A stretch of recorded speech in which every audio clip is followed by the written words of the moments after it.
రోజు మధ్యాహ్నం 3 గంటల వరకు పూర్తి స్థాయిలో జార్ఖండ్ తో పాటు ఇటు మహారాష్ట్రకు సంబంధించి పూర్తి స్థాయిలో ఫలితాలు వెలువడే అవకాశం మాత్రం కనిపిస్తుంది.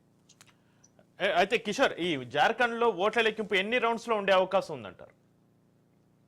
జార్ఖండ్ లో తక్కువ స్థానాలు ఉన్న నేపథ్యంలో 80 స్థానాలు ఉన్న నేపథ్యంలో పూర్తిగా తొందరగా మధ్యాహ్నం 12 గంటల వరకే పూర్తయ్యే అవకాశం మాత్రం కనిపిస్తుంది. కౌంటింగ్ మాత్రం పూర్తయ్యే అవకాశం మాత్రం కనిపిస్తుంది. అక్కడ జేఎంఎం ప్రధానంగా గతంలో అధికారంలో ఉన్న పార్టీతో కాంగ్రెస్ పార్టీ పొత్తు కుదుర్చుకొని అక్కడ పోటీ చేస్తుంది. కానీ ఈసారి మాత్రం జార్ఖండ్ లో సైతం ఈసారి బీజేపీదే హవా అని చెప్తూ వస్తున్నారు. ఈ నేపథ్యంలో ఆదివాసులు ఎక్కువగా ఉన్న జార్ఖండ్ లో ఈసారి ఎక్కువ మొత్తంలో అటు కాంగ్రెస్ పార్టీ కావచ్చు, అటు బీజేపీ పార్టీ కావచ్చు, రెండు పార్టీలు కూడా చాలా వరకు కూడా అటు హామీలు అనేది ప్రజలపై గుప్పించిన పరిస్థితి మాత్రం కనిపిస్తుంది. అయితే ఎలాంటి హామీలకు లొంగుతారనేది మరికొద్ది సేపట్లో రానున్నది. సుమారు 10 నుండి 12 రౌండ్లలో జార్ఖండ్ ఫలితాలు వెలువడే అవకాశం ఉంది. మధ్యాహ్నం 12 గంటల వరకే పూర్తి స్థాయిలో జార్ఖండ్ సంబంధించిన ఫలితాలు కూడా వెలువడే అవకాశం మాత్రం కనిపిస్తుంది. అయితే ఎక్కువ మొత్తంలో జార్ఖండ్ సంబంధించిన ఆదివాసులతో పాటు ఎస్టీకి సంబంధించిన వర్గీయులు ఎక్కువ మొత్తంలో ఉన్న నేపథ్యంలో సుమారు 8 నుండి 15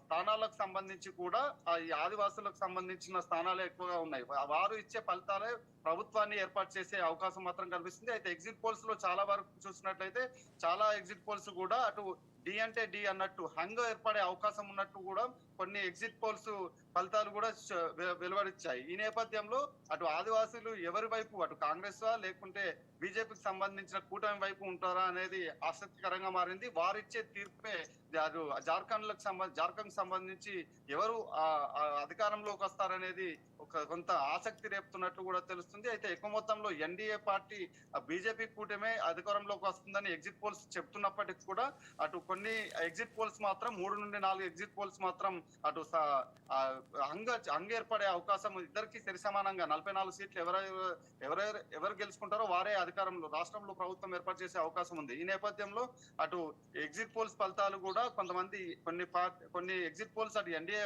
అధికారంలోకి వస్తుందని చెప్తున్నప్పటికీ కొన్ని ఎగ్జిట్ పోల్స్ మాత్రం అటు హంగ్ ఏర్పడే అవకాశం ఉన్నట్లు కూడా ఫలితాలు వెలువచ్చాయి. ఈ నేపథ్యంలో కొంత జార్ఖండ్ ఫలితాలు కూడా ఈసారి ఆసక్తి రేపుతున్నాయనే చెప్పవచ్చు. అయితే ప్రధానంగా 10 నుండి 15 స్థానాలు ఆదివాసులు ఎక్కువ ఉన్న స్థానాల్లో మాత్రం ఎవరి వైపు మొగ్గు చూపుతారో వారే అటు జార్ఖండ్ లో అధికారంలోకి వచ్చే అవకాశం మాత్రం కనిపిస్తుంది. సర్కారును ఏర్పాటు చేసే అవకాశం మాత్రం కనిపిస్తుంది. అయితే రెండు పార్టీలకు అటు జార్ఖండ్ తో పాటు మహారాష్ట్రకు రెండు రాష్ట్రాల్లో కూడా ఇటు ఎన్డీఏ కూటమే గెలుస్తుందనే నేపథ్యంలో అటు బీజేపీకి సంబంధించిన పార్టీ కావచ్చు, పార్టీల వద్ద ఇప్పటికే అటు హడావిడి మొదలైందనే చెప్పవచ్చు. మధ్యాహ్నం వరకు సెలబ్రేషన్ చెక్క మొత్తంలో చేసేందుకు కూడా అటు పార్టీల సంబంధించిన నాయకత్వం సిద్ధంగా ఉన్నట్లు కూడా తెలుస్తుంది. మొత్తానికి మధ్యాహ్నం 12 తర్వాత ఒక క్లారిటీ వచ్చే అవకాశం ఉంది. ఇటు మహారాష్ట్ర కావచ్చు, అటు జార్ఖండ్ కావచ్చు, రెండు రాష్ట్రాల్లో కూడా ఒక క్లారిటీ మధ్యాహ్నం 12 వరకు క్లారిటీ వచ్చే అవకాశం మాత్రం కనిపిస్తుంది.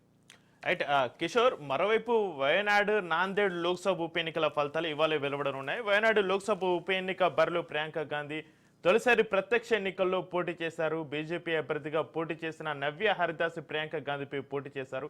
ఈ నెల 13న వయనాడు లోక్సభ ఉప ఎన్నికల పోలింగ్ జరగగా రాహుల్ గాంధీ రాజీనామాతో వయనాడు లోక్సభ స్థానానికి పోలింగ్ జరిగింది. అక్కడ పరిస్థితి ఏంటి? అక్కడ ఎప్పటి వరకు క్లారిటీ వచ్చే అవకాశం ఉంది?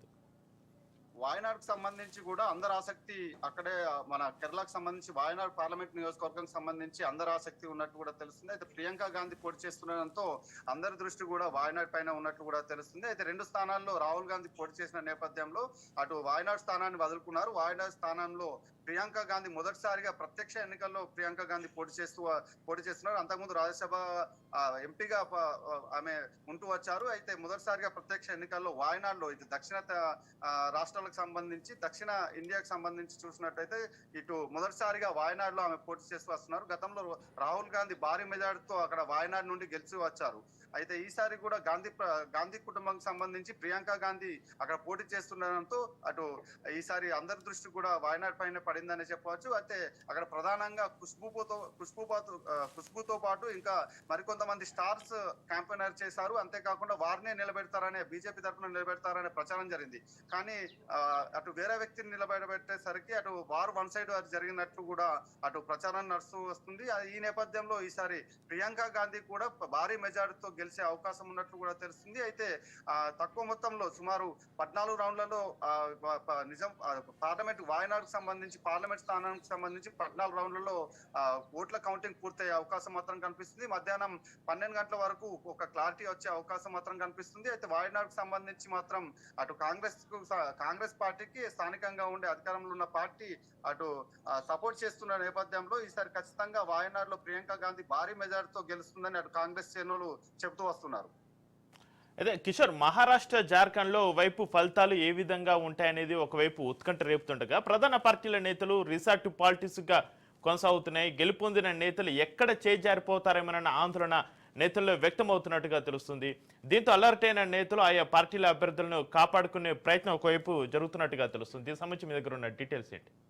ఖచ్చితంగా గతంలో కూడా చూసినట్లయితే ఈ రీసార్ట్ క్యాంప్ రాజకీయాలు అనేది గతంలో చాలా చోట్ల కూడా చూసాము. ఇటు తెలంగాణ కాదు, అటు గోవా, మహారాష్ట్ర, ఇంకా ఢిల్లీ వంటి మున్సిపల్ స్థాయి నుండి అటు ఎమ్మెల్యే, ఎంపీ స్థాయి వరకు కూడా ఈ క్యాంప్ రాజకీయాలు అనేవి కొనసాగుతూ వస్తున్నాయి. ఈ నేపథ్యంలో మహారాష్ట్రలో సైతం క్యాంప్ రాజకీయాలు మొదలయ్యాయనే చెప్పవచ్చు. నవంబర్ 20 పోలింగ్ తేదీ నుంచి కూడా ఇప్పటి వరకు కూడా చాలా మంది స్వతంత్ర అభ్యర్థులను, సుమారు 20 నుండి 25 మంది స్వతంత్ర అభ్యర్థులను ఒక ప్రత్యేకంగా ఒక రిసార్ట్ తరలించినట్టు కూడా అభియోగాలు, ఆరోపణలు అయితే కనిపిస్తున్నాయి, వినిపిస్తూ ఉన్నాయి. అంతేకాకుండా పార్టీకి సంబంధించిన ముఖ్యమైన నేతలను కూడా అందరినీ కూడా ఒకే రిసార్ట్ తరలించినట్టు కూడా అన్ని పార్టీలకు సంబంధించి కూడా అటు ఎన్డీఏ కూటమి కావచ్చు, ఇటు మహాయుతితో పాటు కాంగ్రెస్ కూటమికి సంబంధించి వేరువేరుగా 2 గ్రూపులుగా ఏర్పడి క్యాంప్ రాజకీయాలు ఏర్పాటు చేసిన దాఖలాలు కనిపిస్తున్నాయి. అంతేకాకుండా జార్ఖండ్ లో ముఖ్యంగా కూడా జార్ఖండ్ లో సంబంధించి కూడా ఎన్డీఏ కూటమితో పాటు కాంగ్రెస్ కూటమికి సంబంధించిన క్యాంప్ రాజకీయాలు ప్రత్యేకంగా ఢిల్లీకి కొంతమందిని తరలించారనే వాదనలు కూడా వినిపిస్తున్నాయి. ఈ నేపథ్యంలో క్యాంప్ రాజకీయాల తెరపైకి వచ్చిన నేపథ్యంలో ఫలితాలు కూడా ఆసక్తిగా ఉండబోతున్నాయనే వాదనలు కూడా వినిపిస్తున్నాయి. సుమారు 200 మహారాష్ట్రకు చూసినట్లయితే 280 స్థానాలకు 145 స్థానాలు గెలిచిన వారే అటు మహారాష్ట్రలో సర్కార్ను నిలబెట్టే అవకాశం కనిపిస్తుంది. ఈ నేపథ్యంలో అటు కొన్ని పూర్తి స్థాయిలో ఎగ్జిట్ పోల్స్ ఎన్డీఏ ప్రభుత్వానికి మొగ్గు చూపినప్పటికీ కూడా ఒకవేళ స్వతంత్ర అభ్యర్థులతో పాటు కొంతమంది ముఖ్య నేతలది అవకాశం, వారి మద్దతు తీసుకునే అవకాశం ఉన్న నేపథ్యంలో 10 నుండి 15 మంది మద్దతు తీసుకునే అవకాశం మాత్రం కనిపిస్తుంది. ఈ నేపథ్యంలో చాలా వరకు కూడా ముఖ్య నేతలు ఎవరెవరో ఇప్పటికే అన్ని పార్టీలు కూడా సర్వే చేసుకున్నాయి. కొన్ని స్థానాల్లో స్వతంత్ర అభ్యర్థులతో పాటు కొన్ని స్థానాల్లో మహారాష్ట్ర నవనిర్మాణ సేన కావచ్చు, అలాగే స్థానికంగా ఉండే కొన్ని పార్టీలు చిన్న చితక పార్టీలకు సంబంధించిన అభ్యర్థులు 1-2 చోట్లతో పాటు 10 నుండి 15 స్థానాల్లో 288 స్థానాల్లో అటు బీఎస్పీతో పాటు నవసేన అలాగే చాలా చోట్ల కూడా ఇంకా చిన్న చితక పార్టీలు కూడా అటు పోటీ చేసిన నేపథ్యంలో 10 నుండి 15 స్థానాలు స్వతంత్ర అభ్యర్థులతో కూడిన చిన్న పార్టీలు కూడా గెలిచే అవకాశం ఉంది.